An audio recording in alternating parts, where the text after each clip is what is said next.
Chris? Nice to see you. Johnny? What's happening, guys?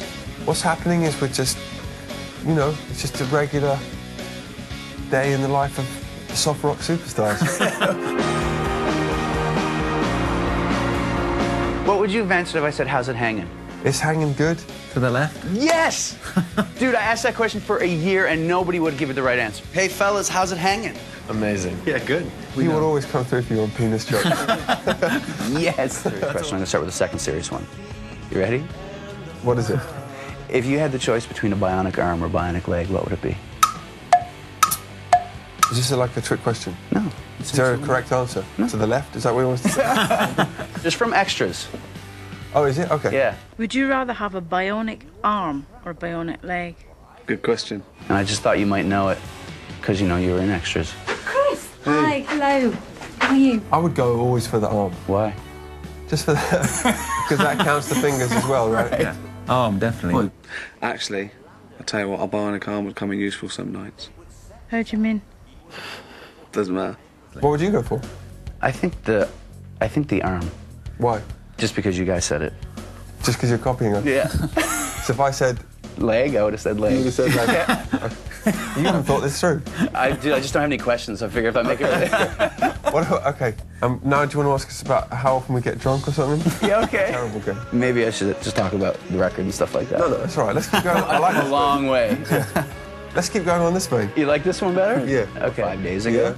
It was funny because I'd read the interview you did in Rolling Stone. I remember reading, oh my God, I'd really like to ask him a couple things about this. Yeah, really? And now I get to. Oh, that's fantastic, man. I want to ask you about the quote you said, where you said, this could be our last shot at the big time. You remember saying that? Oh, yeah, I do remember saying that, and that's how I always feel, but particularly so now. Why?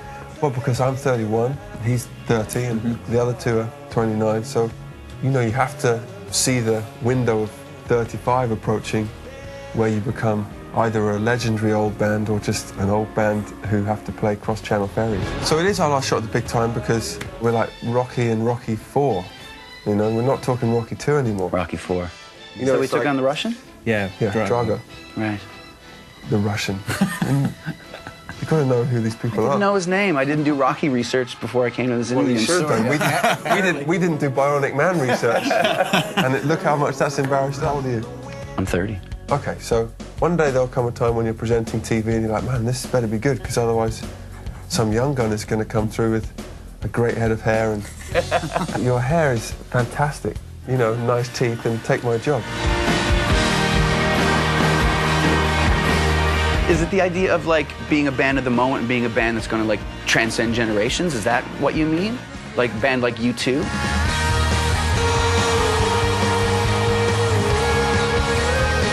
Because I think that's maybe the point you're at, where you can be in a historic band now. Well, maybe, but we have to get a bit better. Are you just talking about music, though? Basically, yeah. What about the idea of the way you carry yourselves, whether it be not lending your songs to an ad or the charities that you work with? Right. You just said something very important, and you'll never know what it was. Ad. You just changed our lives with one tiny little comment. Ad? Lending your music to ad? Yeah, this is very important. Tell me why. Because it's important that we don't do that, right? Yes. Right, so you should tell our manager. Oh, he wants you to do it more? What's just happened? What happened before this interview? Nothing, but that's a very important point. Even if someone's on an iPod commercial, that might do really well now because bands like need it. But you've been able to not do that, and you're still considered one of the biggest bands right now. Yeah. And I think it says Do something. you think we should be able to not continue doing that?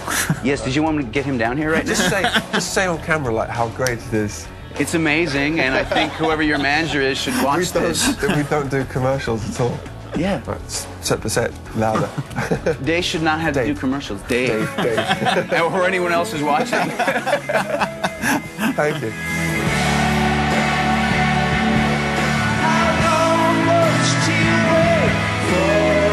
Journalists and musicians, for me, as someone who likes to talk to people about music, I find my job has gotten a lot harder because instantly I think all the press that you're going to do, people are going to say, were you at this wedding? And how's your wife? My job. Hard. And I'm always curious to know what kind of mind frame you come into it with. Our job is to know how to deal with all that stuff. Well, that's a very good way to put And it. the answer to your questions is fine, yes, and Ricky Martin's album title is in Spanish, and so is ours. Using his surname as well. Or you somehow, maybe you guys are cousins or something. Maybe. Could be, because my dad was a sailor, and I don't know where he got to. Right. we could start that rumor. Start it. Let's start it right here.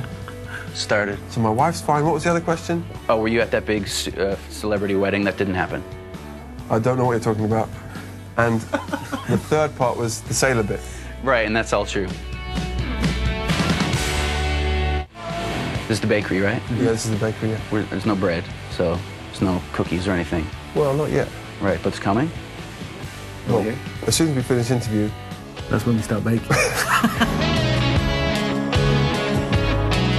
Talk about recording live off the floor, because I know you did a lot on this record. Yeah. Ben Harper did it on his latest album. Wilco always do it. Yeah. It's just like this lost art, right? And I remember hearing Paul McCartney say the Beatles used to do 4 songs in a day. He's always going on about the Beatles, isn't he? Yeah, I know. They're all a great little band, The idea of being just a bunch of guys who can get together and rehearse and be in a band and be in the same room, is that important to kind of still keep that when you have all the money to go wherever place in the world and whatever church you want to record in? We actually don't. We actually got told yesterday that we're Over budget. very in debt. And yeah. It's too bad. Well, let's talk about the bakery. Okay. But it was a weird thing, because we thought, oh, we can go and record anywhere. And then our manager told us yesterday, no, you can't stay. Dude. Dave's fantastic. He's the best manager in the world, but... If you put your song in an ad, you could probably go record in that church, though. That's one of his points. Bakery being a bunch of guys who can just play darts and make music. I think if we lost that connection, which we started to a little bit, then everything else falls apart. If we think that we're playing well together, and then everything else will tend to be good. And it took us 6 years to realise that the best way to do that was to just get a little room and have Will and Guy paint it and just play in it. You know, it's not rocket science, but we thought it might be. Is it easy to get into a safety zone, though, when you're having success and this is like the Coldplay sound, and is it hard to kind of get out of that?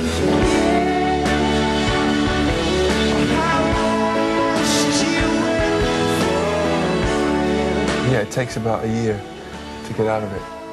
You can do it. And how do you do it? You do it by banning certain instruments for a while. Right. You do it by telling your singer to sing differently, which, as the singer, it's not an easy thing to hear. You do it by having producers who break you down to your very root of your personality. They remove all those things that you relied upon. Come out upon my seas, curse missed opportunities. You can't talk about how you're the kings of soft rock. That's forbidden. It's, you know, it's a process. Process. Do you say process or process? Process. Process. Is that correct? Yeah, I think it is. Okay. Other places we have to say process. I'm just checking out the process. Yeah. See what I'm saying? And it's hard, because it's tempting sometimes to go, hey, I've got a great ballad, which goes like this. Right. You know, and that is a number one. And then what would you change it to? I'll change it to this. I can see the difference. There's no wonder you guys have really grown. They've grown. I can see it right here, right now. Well done. See the Daniel Lanois documentary, Here Is What Is? That was the making of his album. Brian Eno was in it because he had clips of when he was over in Morocco working on the U2 record. Yeah. And Brian Eno said this great quote was something like, what people don't realize about making music and recording is that you need to take shit and make it really sound beautiful and sound really good. What do you think of that idea? That sounds very much like Brian. Yeah, especially even when I heard the latest Paul Simon record he did, what Brian Eno does is push people to do things they never did before. And I had to imagine that's why, one of the reasons you wanted to work with him, right? Yeah. Did you feel like you were in a bit of a safety zone with what you were doing and you needed someone to push you out of it? I think so. I think we were in danger of repeating ourselves, really. I think we were in danger of repeating ourselves. Like repeating yourself, saying it twice. I think we were in danger of repeating ourselves. You don't want to be repeating repetitive. ourselves. You don't want to say things again when they've been said once. It just gets redundant. It's redundant. It's just repetitive. That was basically, you knew his work and you wanted to work with him that way. What about Marcus? Was this because of the Arcade Fire? Yeah. Just because of that? And Bjork as well. When you have a producer like Brian Eno, he's kind of the good cop, and you do need a bad cop as well to kind of drill you and break you down mentally. So that's what Marcus did for us. If you love me, won't if you let me know. It's the hardest role in the world is to be that producer that says, you're just not good enough. Go back in there and do it again. Yeah, that take was no good, you're flat, dude. Yeah, I mean, and he does that, and that, you know, we really salute him for that because it's not an easy thing to do, and you don't get any credit at the end.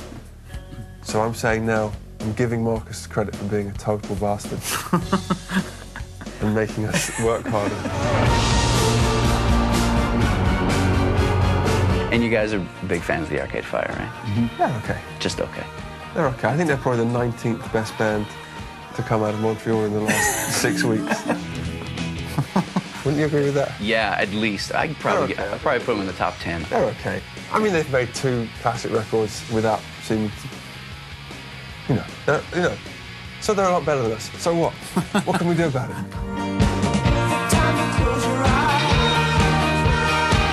That's not true.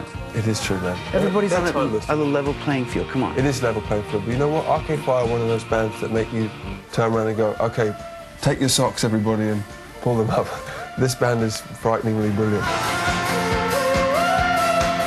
Now I totally forgot what we're talking about. Bionic legs, right? Bionic legs. So did you know that Arcade Fire, 4 of them have bionic legs? That's why they're so and the good. other 3 have bionic arms. That's why they're so good.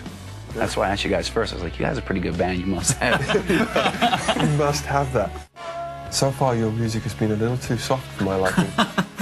I've been in the womb. Right. Is this dark? It is quite dark. I've been composing this heavy rock thing for you to play. I watched an interview that you guys did, the first one you did at Much Music in 2000 before Parachutes was released. It's Nicole Kidman.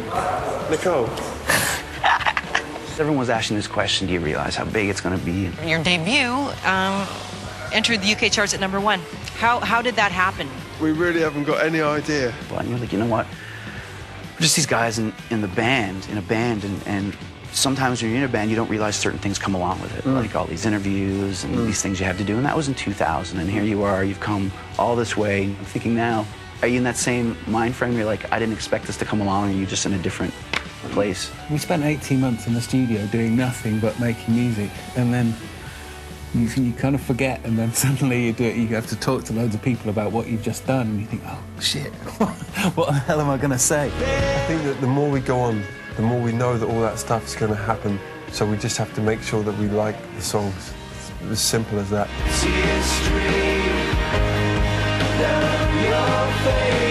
You guys have this vibe of like a complete democracy and everything's shared, right? I think that's important. Yeah. Because bands do break up over money all the time. Did you always take that stance from the beginning to be like, let's share everything equally from the time you met? Yeah, basically, we had an experience when we first got together where we split up for a week over something stupid. And this before we'd sold any records at all. And Johnny was pretty unhappy about it. I made a big error, which I can't obviously say because it involves drugs and hookers, but it's, They're the worst. I can't say.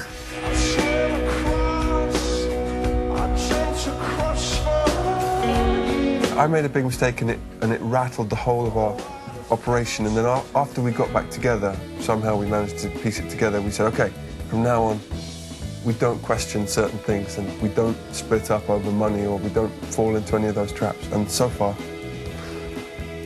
it's so good.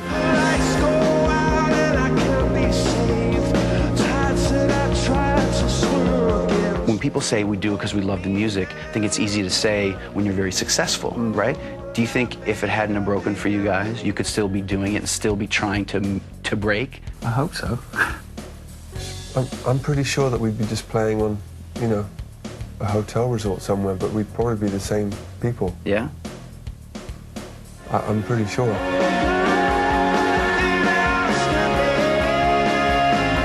In fact, I was at a wedding the other day, and it struck me, well, if 1 or 2 things had gone differently, you know, we'd be playing at the moment at this wedding.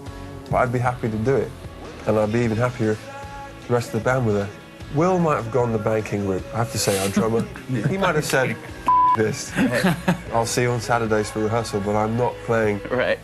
8 weddings a week. But he would have never left the band. Right. So the answer to your question is yes. You'd be playing weddings. And we are available. Yeah.